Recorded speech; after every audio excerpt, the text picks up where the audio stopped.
शाजिया मरी साहिबा on point of order. बहुत शुक्रिया सर। मैं कल से कोशिश कर रही थी, क्योंकि जो वाक़यात पेश आए हैं, जो पाकिस्तान का जो कॉन्फ्लिक्ट की सिचुएशन से हम निकले हैं, यौम तशक्कुर के हवाले से मैं बात करना चाह रही थी। कल मौका नहीं मिला, but thank you very much for giving me this opportunity sir. आज मैं सिर्फ पाकिस्तान पीपल्स पार्टी की नुमाइंदे की हैसियत से नहीं, बल्कि इस कौम की बेटी की हैसियत में खड़ी हुई हूँ। और मैं ये फ्लोर आज पाकिस्तान ने जो अचीव किया है उस पर बात करना चाहूँगी।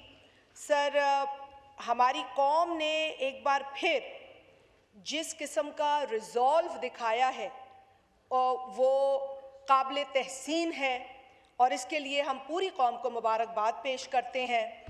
यहाँ मौजूद जितने भी लोग हैं सर, मेरे लिए वो सब मुहिब्बे वतन पाकिस्तानी हैं।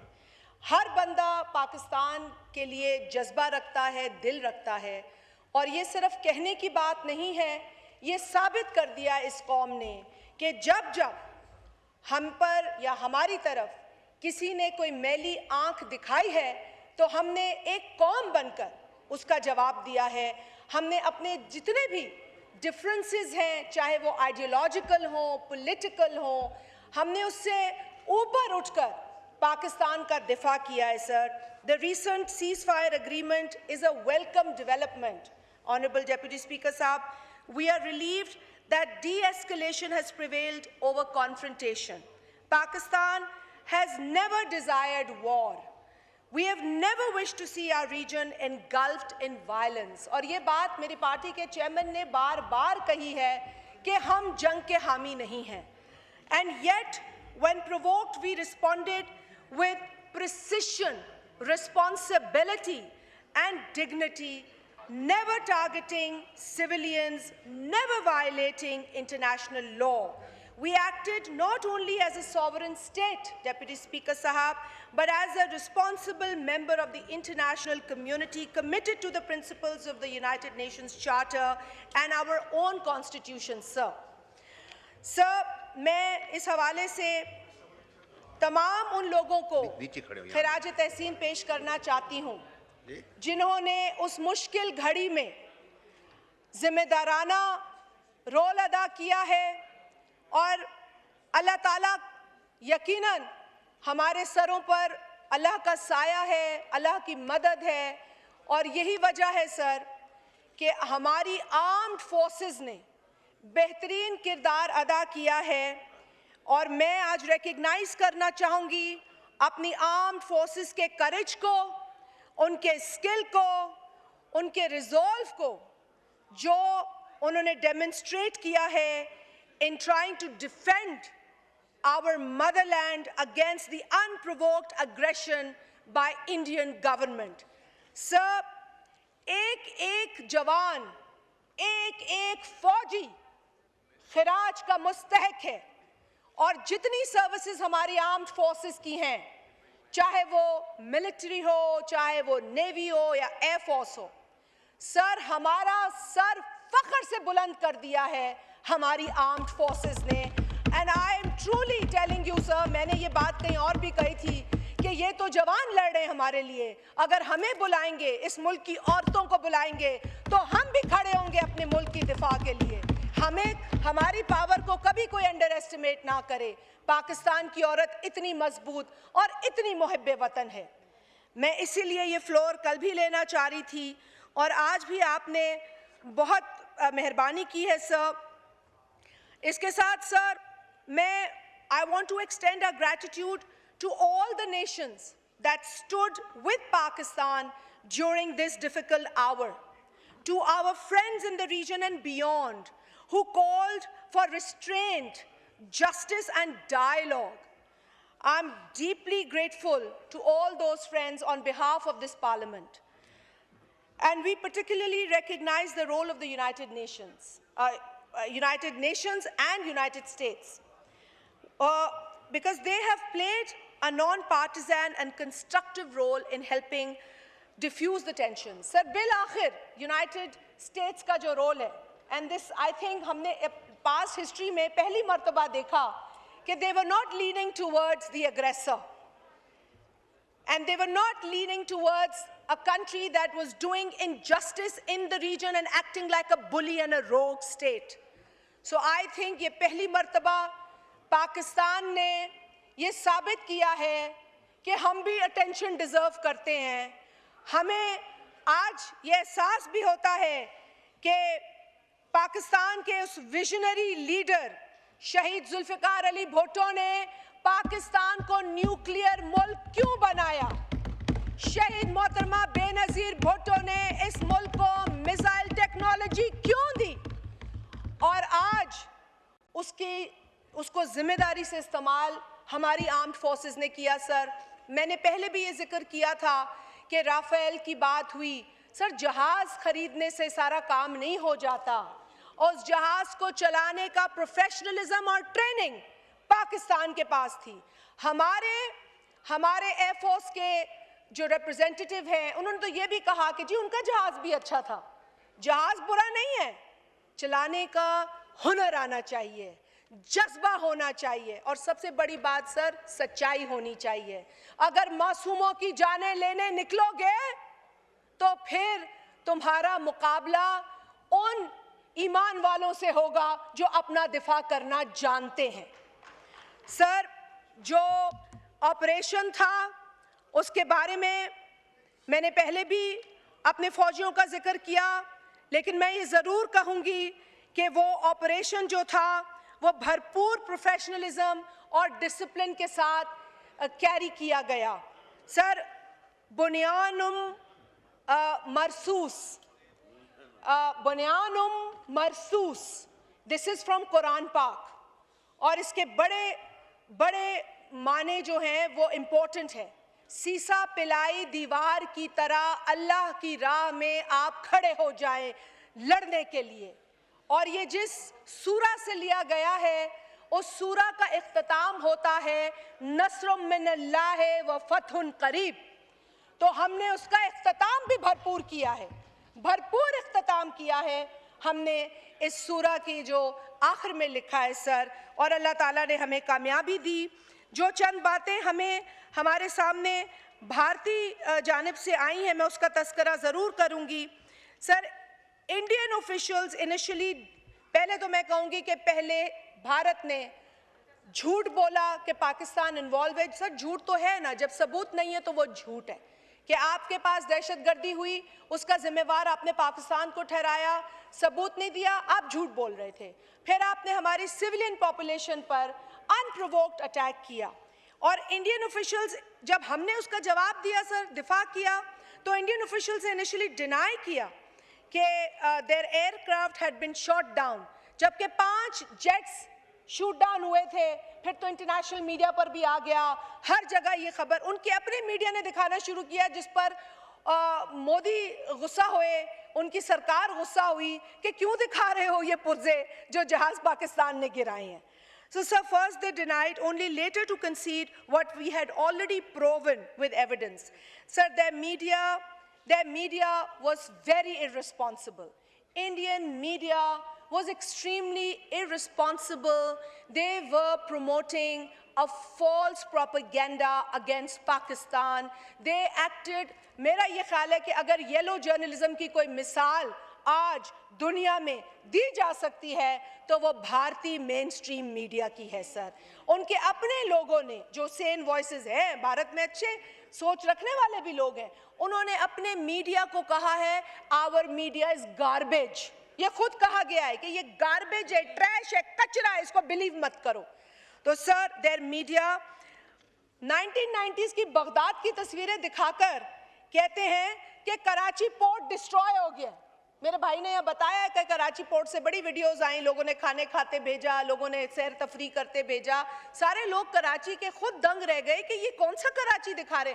1990s के बगदाद की तस्वीर फ्लैश की, फिर उछलते कूदते रहे अपने टेलीविजन चैनल्स पे। मुझे तो अफसोस उस भारतीय कौम पे होता है जिसको टीवी खोलकर इनकी शक्लें और इनके तरीके देखने होते हैं न्यूज़ रिपोर्टिंग के, which is not news reporting, it's propaganda reporting.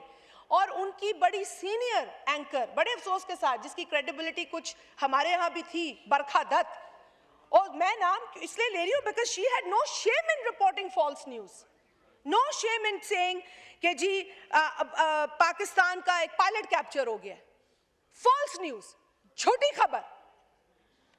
Sir झूठी खबरें उन्होंने इतनी ढिठाई से फैलाई हैं कि हमें उनकी झूठी खबरें भी काउंटर करनी थी और हमें उनका अपने मुल्क का, अपनी सरहदों का, अपने लोगों का दिफा भी करना था. So here, sir, I would also like to commend DGISPR's role. I think that जो engagement, उनकी communication जो उन्होंने रखी और जो engagement रखी, that was remarkable. They engaged, and the information ministry, along with them, they engaged the foreign media, and I think that was a very, very good move that they took the foreign media with them on board, showed them around, showed them जो हमें unprovoked attack से हमारा नुकसान हुआ, उनको हर लम्हे की खबर थी. और तो हमने बड़ा सेंसिबल किरदार अदा किया है. एंड सर, ये बिल्कुल ज़्यादती होगी कि अगर मैं मीडिया एंगेजमेंट में अपने चेयरमैन जनाब बिलावल भुट्टो जरदारी साहब का जिक्र ना करूं. The role Bilawal Bhutto Zardari played in presenting Pakistan's genuine case, true case, an honest case before the world, he deserves all the applause, all the appreciation, sir. It was very, very important to do so. So, sir, और भारत ने जो घटिया काम किए, मोदी सरकार ने हमारे 16 से 17 जो यहाँ के न्यूज़ एंकर्स के YouTube चैनल्स हैं, वो बंद कर दिए.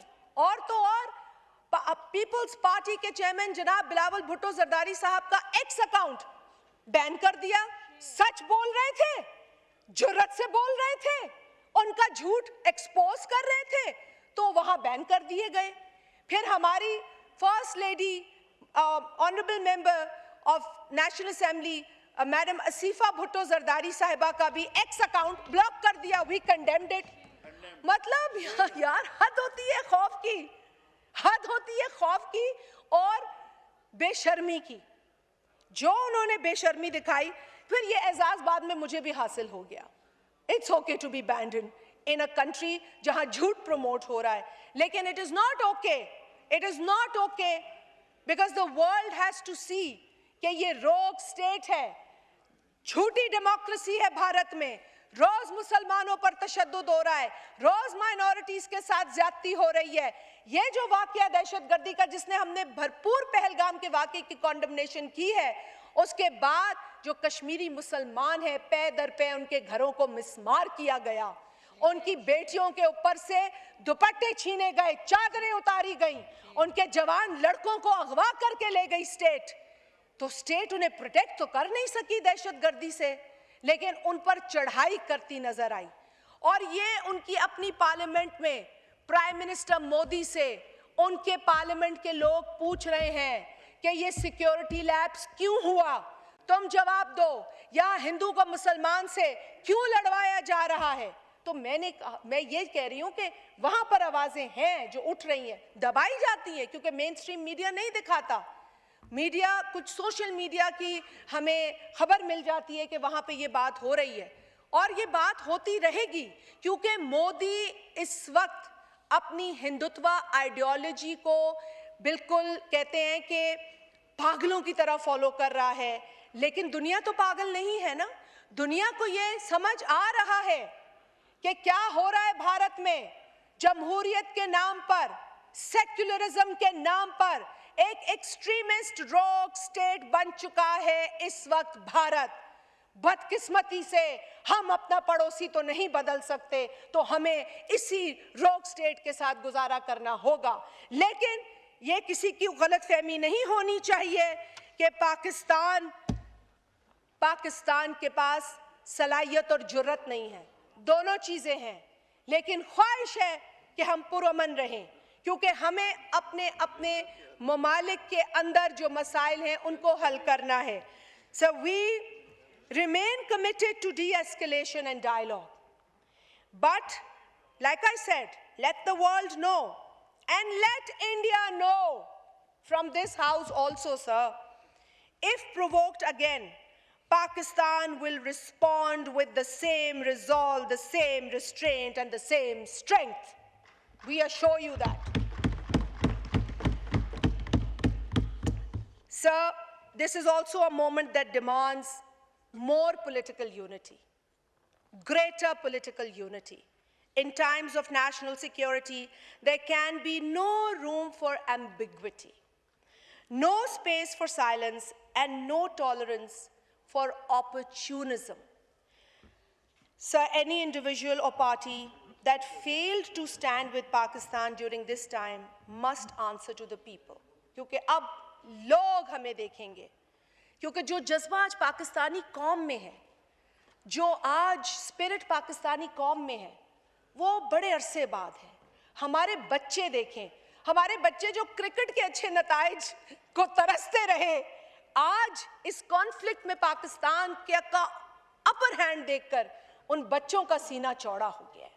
So let's do it for our children. Let's show unity for our generations. ये लड़ाइयाँ खत्म होनी चाहिए. And those who lack the courage to condemn foreign aggression cannot claim the right to lead the nation. In moments like these, our political differences must give way to national duty. Silence is not dissent, it is abdication. This is not a time for our personal politics. This is a time for Pakistan. And the Pakistan People's Party, under the vision of Shaheed Mohtarma Benazir Bhutto and leadership of Chairman Bilawal Bhutto Zardari Sahab, has always stood firm, sir. Shaheed Bibi always talked about peace. She always wanted this region to unite.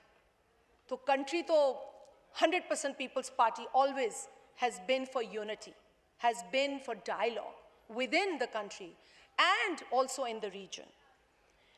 We stand for peace with honor, for justice without compromise, and for the rights of every Pakistani. Let this ceasefire be not the conclusion, but a beginning of a long overdue reckoning in our region. And sir, here I would also like to say, here, reckoning where truth triumphs over propaganda, and that I just talked about. Where dialogue triumphs over hatred, and that we all had together. And where sovereignty is respected and not violated. And I want to, मेरे दिल की गहराइयों से, जो शोहदा हैं हमारे, उनकी लवाकिन के साथ इस हाउस से सर, हम सब मिलकर एक आवाज़ होकर इजहार यकजहती, इजहार अफसोस का इजहार करते हैं। वो जाने रायगा नहीं थी, उनका जवाब लिया गया और डंके की चोट पे लिया गया sir. So I want to thank all the members, all the parties present here for being one voice against the aggressor, against the bully India.